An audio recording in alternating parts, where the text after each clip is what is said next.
반갑습니다. 잠언 3장 6번째 시간입니다. 21절 말씀을 제가 읽을게요. 내 아들아, 완전한 지혜와 근신을 지키고 이것들이 내 눈앞에서 떠나지 말게 하라. 그리하면 그것이 내 영혼의 생명이 되며 내 목의 장식이 되리니. 아멘. 관계는 신중한 분별력이 필요하다라는 제목으로 말씀 나누도록 하겠습니다. 네 번째 꾸러미의 지혜이죠. 우리가 지금 3장 21절부터 지혜의 네 번째 꾸러미다, 이렇게 우리가 이해할 수 있습니다. 고대 이스라엘에서 부족과 친인척 집단의 하위에 있는 가정, 국가를 떠받치는 굉장히 중요한 핵심적인 집단이었죠. 우리도 마찬가지죠. 예전에 제일 중요한 어떤 집단의 출발이 있다면 그건 가정이죠. 그죠? 지금도 미국 사회에서는 자기 가정에 대한, 가정을 지키는 일에 대한, 가정을 스스로 지켜야 한다는 하는 엄청난 부담감을 가지고 살아가죠, 사람들은. 물리적인 집을 의미하는 일반적인 히브리어 단어가 바이트인데, 사회를 구성하는 최소 단위로서의 가족을 함의하는 단어는 베이트 아브, 즉 아비의 집이에요. 아비의 집 역할은 크게 세 가지죠. 기업으로 분배받은 땅을 가꾸고 다음 세대에게 물려주는 거예요. 이제 우리가 조상들에게 물려받았잖아, 땅을. 그거를 잘 가꾸어서 거기서 작물을 재배하고 그거로 생계를 유지하다가 그걸 누구에게, 다음 세대에게 바톤을 넘겨주는 역할을 하죠. 잠언 22장 2장 21절에 보면 나오죠. 사회적 약자를 보호하는 것, 그리고 도덕적 윤리, 그리고 절기들을 통해서 거룩성을 유지하는 교육적 기능, 이 세 가지가 사실은 아비의 집의 핵심적인 역할이라는 겁니다. 잠언 3장을 한마디로 요약하자면 교육에 필요한 동기부여는 무엇이 되어야 하는가라는 질문으로 우리가 이해할 수 있는데, 아버지는 가족의 질서와 제도를 유지하기 위해서 필수적으로 자녀들에게 교육적인 동기를 부여해야 한다라는 거죠. 그 중심에는 부모의 말이 지닌 권위, 이에 필요한 지혜, 그리고 실제적인 삶의 행동을 가능하게 만드는 신중함과 분별력이라는 거예요. 되게 중요한 내용입니다, 사실은. 잠언 3장 21절부터 35절 마지막 절까지 보면 네 번째 가르침인데, 1절과 11절과 마찬가지로 21절도 내 아들아 이렇게 시작을 하잖아요. 내 아들아. 잠언에 등장하는 내 아들아, 이건 인스트럭션 장르의 전형이거든요. 가르침에 순종하라라고 하는, 구체적으로 믿음을 지키라고 하는 가르침의 도입부에 항상 해당합니다. 내 아들아 쭉 나오는 거예요. 그 다음에 지혜로운 메시지가. 그랬을 때 네 번째 가르침의 핵심 내용들이 뭐냐? 그거는 네 가지로 정리할 수 있는데, 보라색 글씨를 보면 첫 번째 메시지는 신중함과 분별력을 따르는 삶, 두 번째는 법적 채무적 관계, 세 번째는 정당화될 수 없는 법적 고소, 또 마지막은 포악한 자와 정직한 자의 대조적인 결말을 통해서, 사실은 네 번째 꾸러미의 핵심적인 배경은 뭐냐면, 이웃과의 관계를 맺는 데 있어 필요한 지혜가 뭐냐? 바로 이 질문을 우리에게 던져지고 있다는 거죠. 사회를 떠나 살아갈 수 있는 사람은 없잖아요. 우리 항상 우리 주변에 이웃이 있거든요. 가까운 이웃, 나의 가족들부터 해서 좀 멀리 있는 이웃, 주변의 모든 사람들에 이르기까지 이웃과의 관계에서 지혜로운 관계를 맺는 방법이 뭐냐. 이 질문을 사실은 네 번째 꾸러미가 우리에게 이야기를 전하고 있다는 것이요. 다시 21절 말씀을 읽어보면 내 아들아 완전한 지혜와 근신을 지키고, 이때 완전한 지혜라고 하는 것은 신중함이라고 하는 뜻을 가지고 있어요. 또 근신이라고 하는 단어는 분별력을 뜻하고, 잠언에서 나오는 근신이라고 하는 단어가 나올 때마다 여러분, 이 근신은 우리가 생각할 때 소위 내 자신을 뭐 이렇게 이제 좀 구별해서 근신한다고 보통 말을 하잖아요. 그런 의미가 아니라 이때의 근신은 분별력을 뜻하는 의미라는 사실을 우리가 기억하면 이해하는 데 큰 도움이 될 수 있습니다. 잠언 1장 4절에 근거하면 신중함과 분별력은 지식과 함께 잠언 교육에 너무나 중요한 목적 가운데 하나거든요. 특히 21절은 지혜를 소유한 자녀들의 눈에서 이것들이 다른 것으로 달아나지 않아야 한다, 이렇게 말을 하고 있고, 그 속에 신중함과 분별력을 항상 지켜야 한다, 2장 16절 이렇게 말하는 것이죠. 그렇다면 여기서 이것들이 무엇을 의미할까?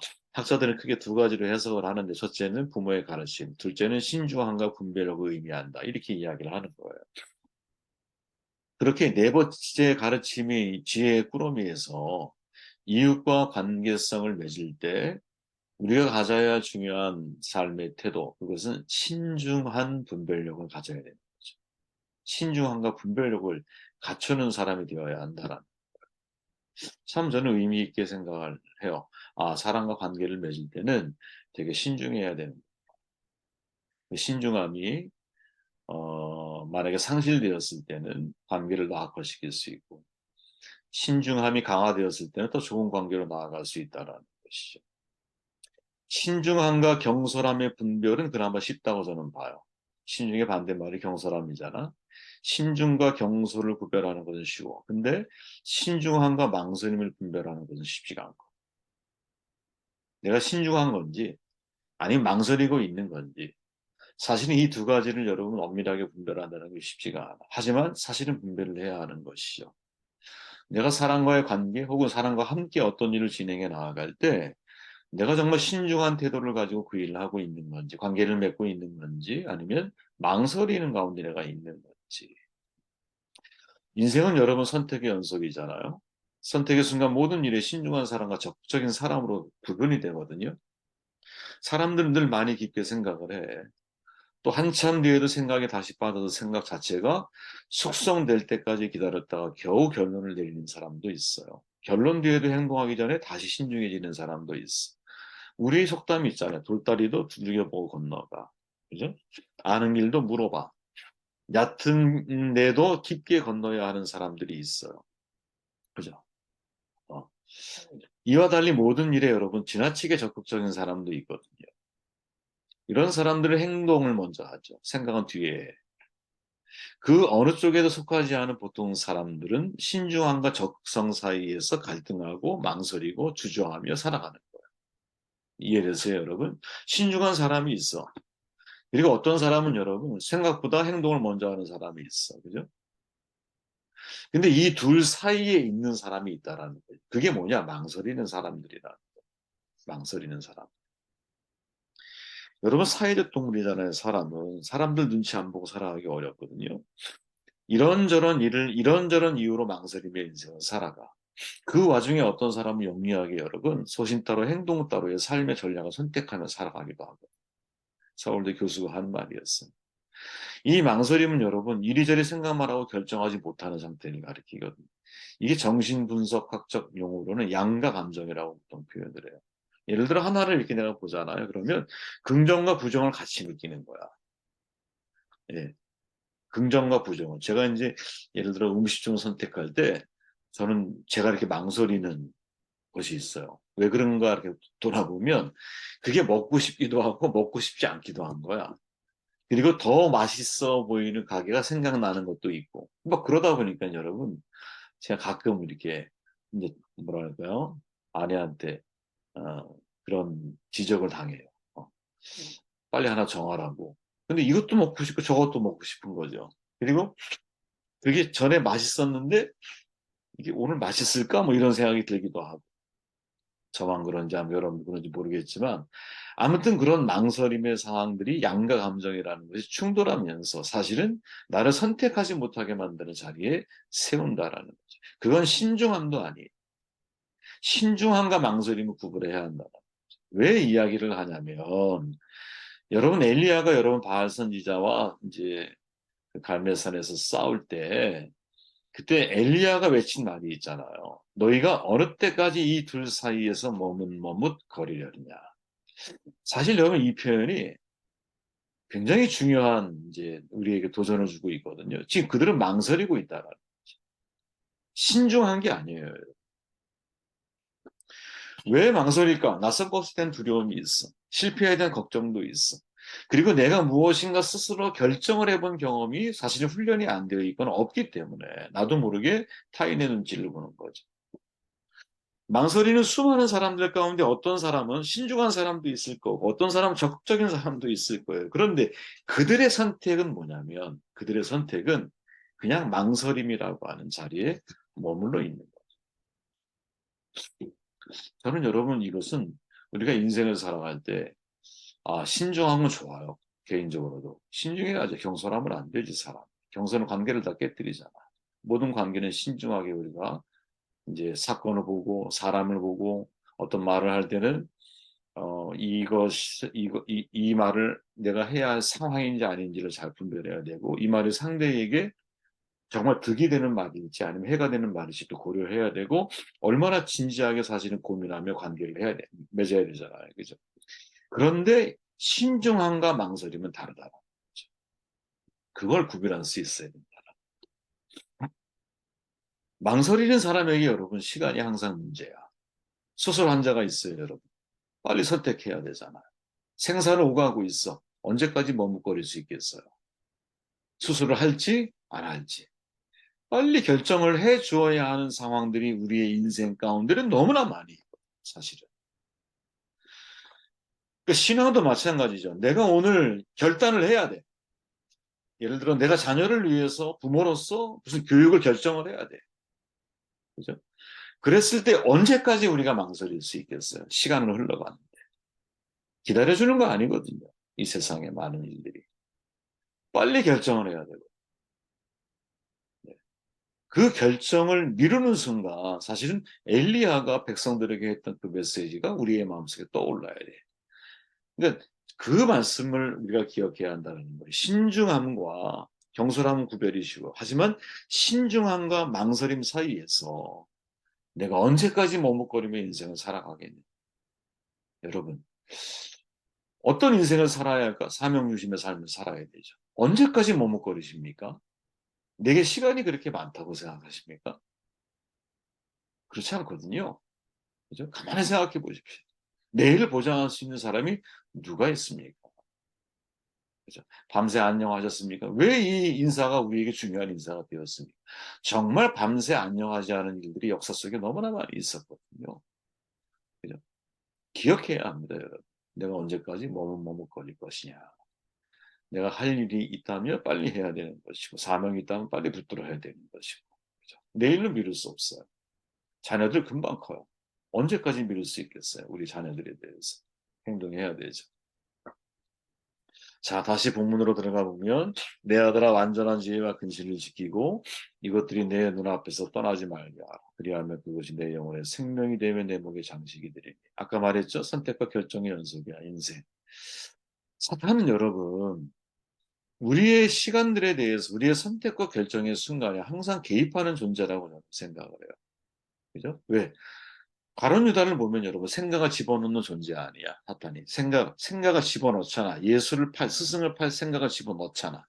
우리의 생각을 집어넣어서 우리가 무엇인가 중요한 선택과 결정의 순간이 되었을 때 아주 그럴싸하게 포장해서 잘못된 선택을 하도록 만드는 힘이 누구에게? 사탄에게 있는 거죠.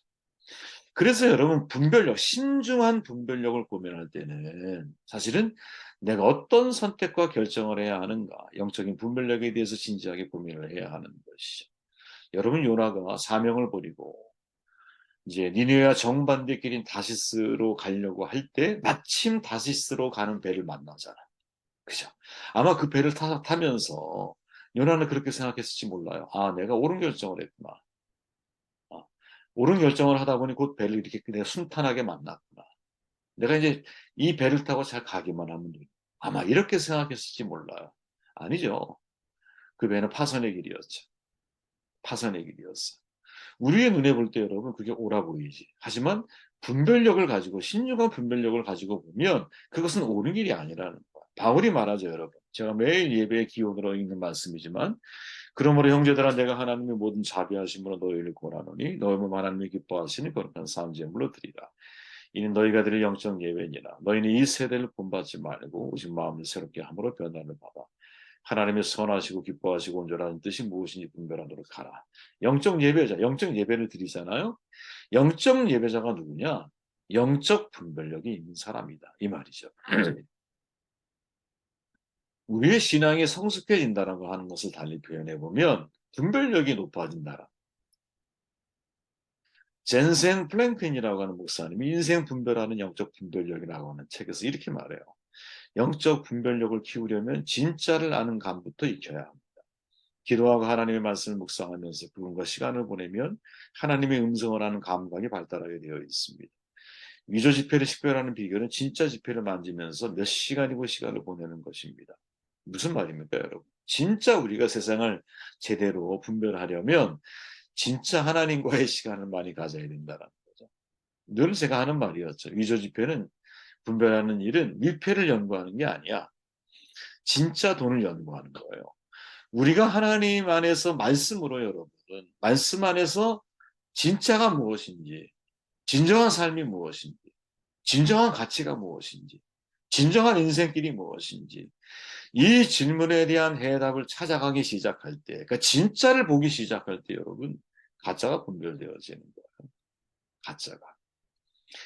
여러분, 성경에 하나님은 완전하신 분이죠. 완전하신 분에겐 여러분 분별력이 아무런 의미가 없어요. 반면에 인간은 한계가 있죠. 그러면 한계 있는 인간에게는 상대적인 분별력을 가지고 인생을 살아가는 게 중요한 거야. 왜? 우리는 선악을 행할 능력이 없잖아. 그죠? 그러니까 분별해야 하는 상대적인 분별력만 우리에게 가지고 있는 거야, 사실은. 그랬을 때 우리가 놓치지 말아야 할 상대적인 분별력이 저는 최소한 두 가지라고 보는데, 그 첫 번째가 선과 정의와 불의, 참과 거짓, 이것들을 분별할 수 있어야 된다. 그죠? 이건 상식적이에요. 그죠? 많은 사람들이 선하고 기뻐하는 일을 공동선이라고 말할 수 있어. 정의의 개념도 학자, 사람, 나라에 따라 서로 달라. 일반적인 상식선에서 공평하고 공정하며 올바른 제도와 규칙을 만들어서 서로 잘 지켜나간다면 진짜 어느 정도 정의를 확보할 수 있다고 봐요. 참과 거짓을 분별하는 일, 이거 진짜 쉽지가 않아요. 그죠? 세상은 언제나 여러분, 양의 모습을 가지고 속에는 늑대의 정말 그 간교한 마음을 가지고 우리에게 다가오는 것 같잖아. 그죠? 그럼에도 불구하고 이것들을 어떻게 분별할 수 있느냐. 우리 이것이 성경이 내 안에서, 성경의 원칙이 내 안에 있을 때 정말 이런 것들을 분별할 수 있다라고 좀 생각을 하거든요. 두 번째 중요한 게 뭐냐? 선후 경중을 분별할 수 있어야 된다라는 거죠. 이게 무슨 말이냐면 내가 먼저 해야 할 일, 나중에 해야 할 일을 분별해야 하고, 시작할 때와 그만두어야 할 때, 이거 정말 아는 거 중요한 일이에요. 내가 포기해야 할 때와 전진해야 할 때, 이거 참 중요한 일이죠. 중요하지 않은 일과 중요한 일을 분별하는 일, 이건 너무나 중요한 일들이죠. 사실은 여러분, 이 분별력이 우리의 인생, 사람과의 관계 속에서 얼마나 중요한지 몰라요. 사랑과 많은 시간들을 보내죠.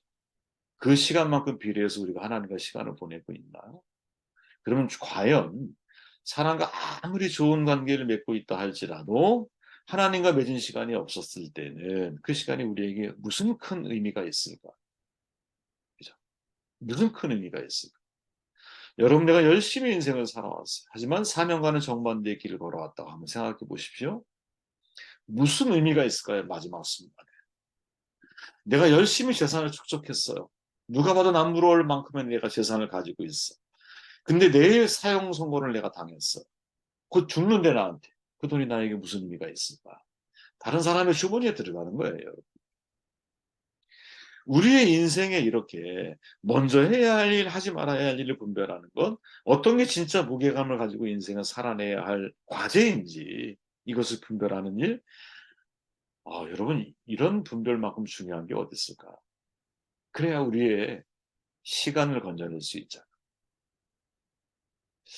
말씀을 정돈해 보면 사실은 너무 많은 말씀을 짧게 정리하다 보니까 내용이 많이 이제 중간에 틈새가 있었는데 여러분들이 좀 잘 이해하셨으면 좋겠어요.